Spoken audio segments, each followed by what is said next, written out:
Let's start now Season 4, Episode 1, The Unsealing of a God. For 19 days, the world of Jujutsu was plunged into a nightmare it couldn't wake up from. With Satoru Gojo trapped inside the prison realm, the balance of the world tilted toward chaos. Shibuya fell, the Zenin clan was erased, and the King of Curses took a new, younger throne. But the wait is over. The blue light that shattered the darkness of Tokyo wasn't just a sign of hope. It was a death sentence for the monsters of the Heian era. The strongest is back, and he isn't interested in talking. He has seen the scars on his students and the blood on his city. Today, Satoru Gojo faces the man who stole his best friend's body and the monster who stole his student's future. Welcome to the premiere of Season 4. The final countdown to December 24th begins now. Scene 1. The prison realm shatters. The episode opens with the intense, blinding blue radiance of the Limitless. Inside the safe house, Yuji Meiki and the Angel watch as the back of the prison realm vibrates with a frequency that cracks the surrounding concrete. There is a moment of pure, silent tension. Then, with a sound like 1,000 stars exploding, the seal vanishes. But Gojo doesn't appear in the room. Kenjaku, the mastermind, had anticipated the unsealing and placed the prison realm at the bottom of a 8,000-meter deep trench, surrounded by layers of protective barriers and cursed spirits. He thought the pressure of the ocean and the weight of the curses would kill even Gojo. He was wrong. The scene cuts to the surface of the ocean, where the water suddenly erupts in a massive pillar of white foam.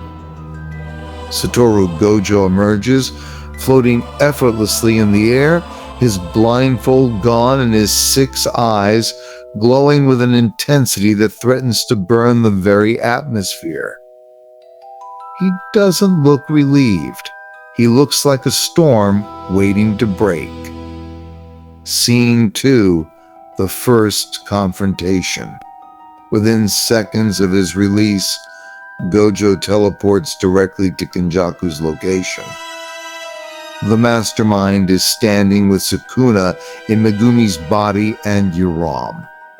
The air between them turns into a vacuum of pure pressure. Kenjaku smiles, trying to keep his composure. "It's been a while, Satoru," he says, using Geto's voice. Gojo doesn't reply with a joke. He moves. The speed is so immense that the camera can barely track him. He lunges for Kenjaku's throat, but Sukuna intervenes. For the first time in 1,000 years, the two titans of Jujutsu history are inches apart. Sukuna's dark, heavy aura clashes with Gojo's infinite, bright energy. The ground beneath them vaporizes.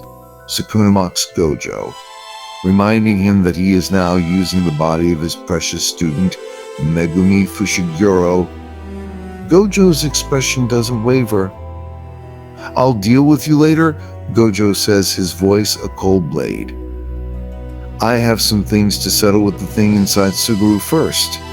Scene 3. The devastation of Yuram. Yuram, Sukuna's loyal servant, takes offense to Gojo's disrespect toward the King of Curses.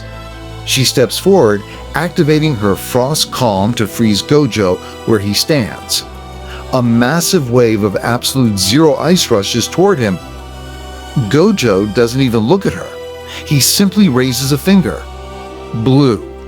The attraction force is so concentrated that the ice is instantly crushed into dust, and Yuram is pulled toward Gojo. He delivers a single punch to her gut, a punch reinforced by the Limitless.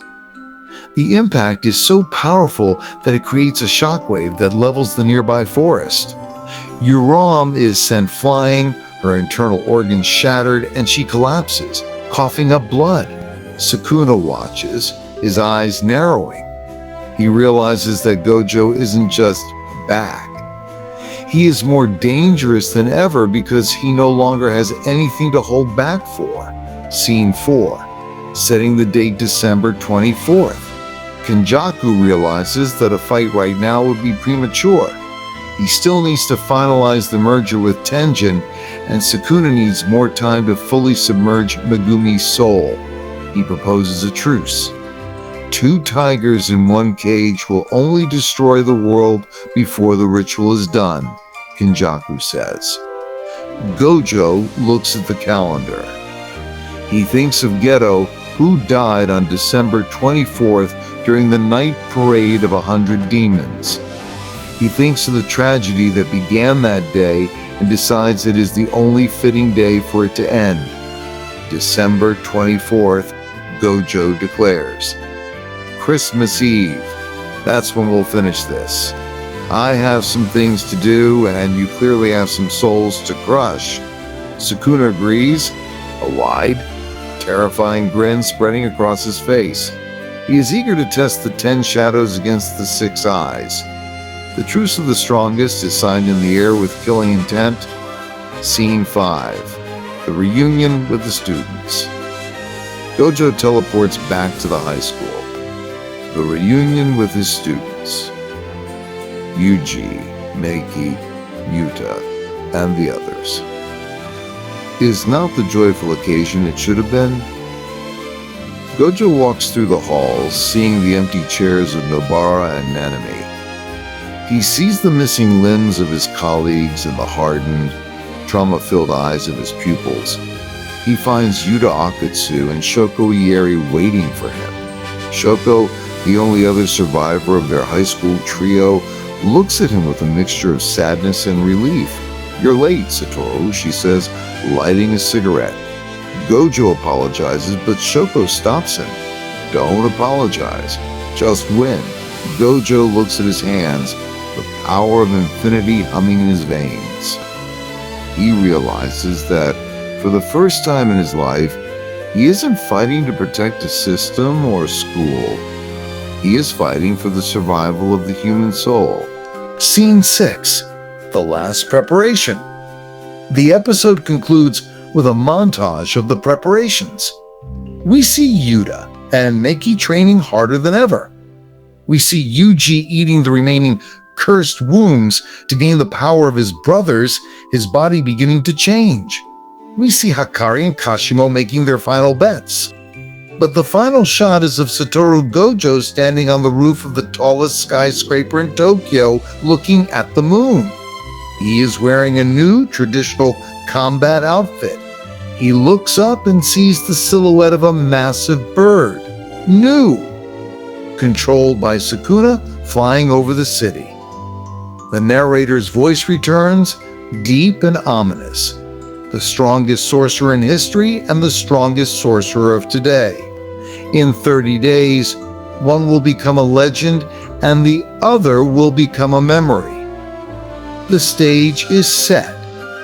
The tickets are sold out.